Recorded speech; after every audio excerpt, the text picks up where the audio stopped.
Hi, I'm Dylan Cardoni, and thank you for being with us here. Well, each month, as I said before, and many times a lot, I usually pick a person that can be my guest programmer of the month, which basically means they have to pick 3 or 4 of their favorite classic movies that they want.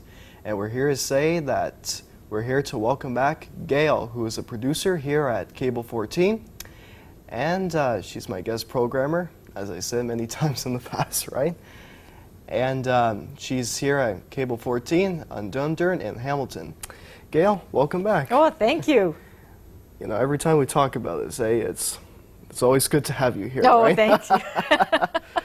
I'm glad to be here. Yeah. So. All right. Well, Gail chose for us tonight a huge variety of movies that she's shown for us tonight, and she actually picked her last film of the night. But it's no different than Alfred Hitchcock or George Cougar or even Norman Foster with no suspense or a Western kind of type. But this one's a musical. It's stated to be one of the greatest musicals ever written in the history of cinema. The movie is Stanley Donen's Singin' in the Rain, released by MGM in 1952. The film for which Gene Kelly, who also did the choreograph in this film, also with the cast includes Debbie Reynolds, Don O'Connor, and Gene Hagen. Now, Gail, this is actually a different selection, right? It's a very, very different selection. And I think people have different selections, different tastes, different moods. Right. And I think a lot of times the films that I've actually picked for you were ones that I thought actually showed different moods. Right. And these are movies comfort movies that I will watch over and over and over again. Right. Singin' in the Rain. Oh my God, there is nothing wrong with this movie. Everything's right about it. It's entertaining. The music is great. Absolutely. The dancing is fun. It's got a great storyline. If you're ever into to television or movies, Right. going from the silent film era to the talkies and that entire introduction of that. Right. And Donald O'Connor was great in this. Absolutely. But if I had to pick anything, Debbie Reynolds, that character, Absolutely. of actually connecting with her, Yeah. I think was the big thing which actually connected me to the movie, I think. Right.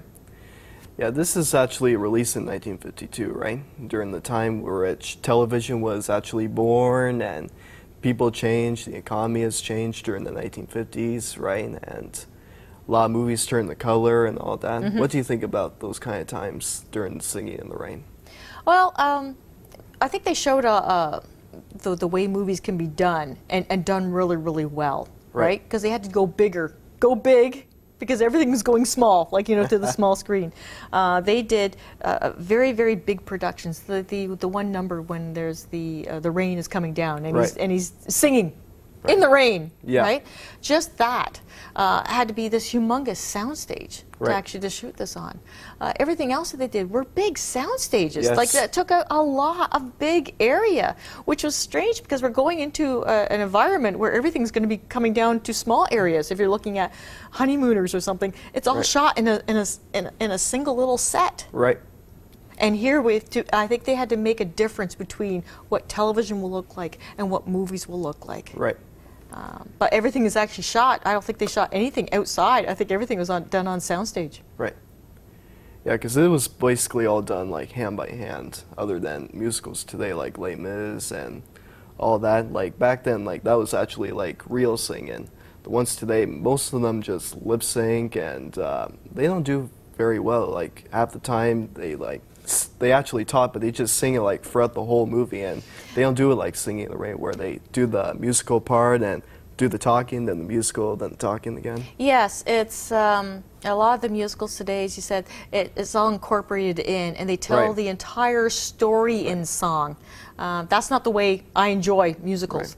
The reason why I like Singing in the Rain is that it has music that stand alone, that are classic. Classic hits, and they take older ones and can rejig them, "Good Morning" gets to be a simple little tiny phrase, and they turn it into this great musical. All right, let's take a look at the film. Here it is, with the cast includes Gene Hagen, Rita Moreno, and of course, don't forget to see an appearance in the Broadway melody sequence, Sid Charlize. So here it is, nominated for 2 Academy Awards, including Best Original Score, and Gene Hagen, which gave an Academy Award for an Oscar nomination for her part as Lena Lamont. Ooh, creepy. So here from 1952, directed by Gene Kelly and Stanley Donen, here's Singing in the Rain. What a great movie. And we're here to talk to Gail, who's a producer here at Cable 14, and we're proud to say, welcome back, Gail. Oh, thank you. That movie is great. I've always enjoyed watching that one. There's so many great musical numbers in the scene. What's your most favorite out of all the musical numbers? The Singing in the Rain, that sequence is nice. Famous, popular. It's very, very popular. I don't think it's actually my most favorite. I think it's when they're telling the story of how they actually moved up, and they're doing that vaudeville act. Yeah. I think that one's pretty funny. Yeah. I enjoy that. Anything with Debbie Reynolds in it, I think, is good too. Yeah. Right, much better. Yeah. Yeah, she was a very unusual leading lady during the time, eh? Yes, she is good. She's another good one. That's a good supporting actress.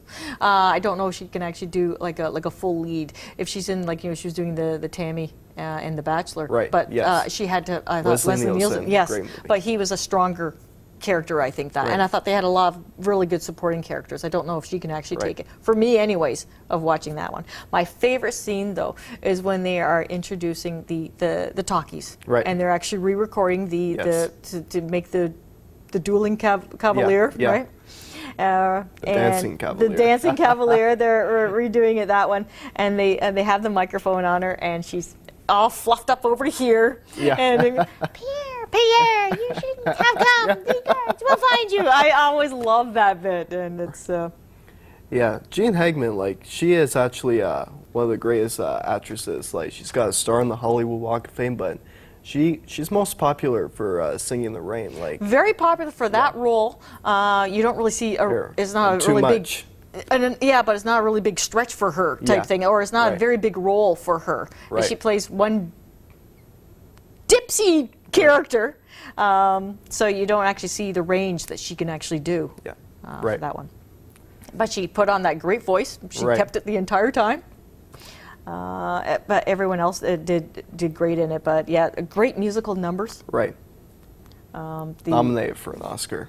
Oh yeah.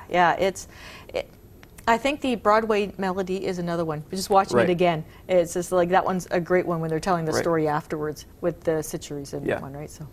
Yeah, I was going to mention, what do you think of Sid Charlize in the movie? She has been in a lot of great popular musicals, with Fred Astaire and Gene Kelly and Vince Minnelli. Do you think she would have done more as her career gone on?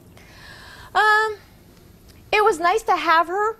Again, I didn't think she, at the time, because I watched this all afterwards, right? So it's not like I'm watching this movie and I'm in the 1950s watching this. Right. So for me, I would only be watching it knowing of what she had done afterwards. I think any actress could have actually, or dancer could have actually played that role. Right. But it was cool actually having her in that one. It's a very, very different time in the movie studios too, right? You sign to a movie studio. Yes. And you do all those movies here. Now you're signing to different people. But there you are, you belong to them. So once you get into MGM or whatever, Warner Brothers or Disney, you are there for life basically until your contract expires. Right. You could be doing movies that you didn't want to do, but you're under contract to do them. Right. It's a very different time for movie making. Oh, absolutely. All right, Gail. Thank you for being with us. Oh, thank you. It's good to have you here. Oh, I'm glad I was here. Thank you for being with me here tonight. Join me next month as I pick another guest programmer. Thank you and good night.